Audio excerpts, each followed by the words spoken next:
والشجر يسجدان والسماء رفعها ووضع الميزان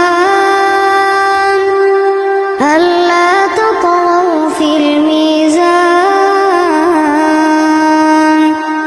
وأقيموا الوزن بالقسط ولا تخسروا الميزان والأرض وضعها للأنام فيها فاكهة والنخل ذات الأكمام والحب ذو العصف والريحان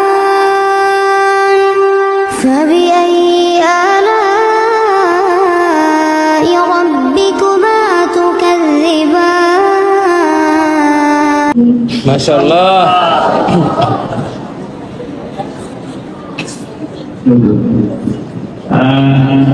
জুবাইরকে আমি অনেক ভালোবাসি।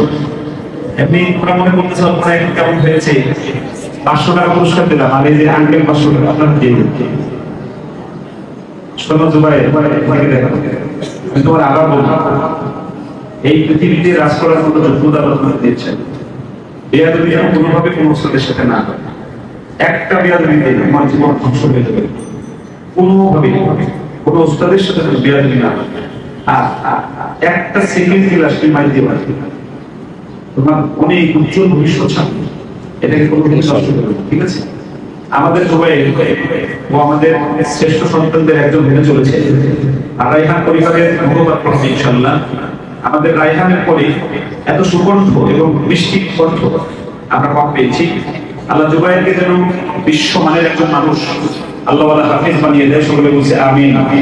আমাদের কাদের ভাই জুবাইরের তেলাওয়াত শুনে কেমন লাগলো এবং রায়হান পরিবারের বিছানা দেখে কেমন লাগলো?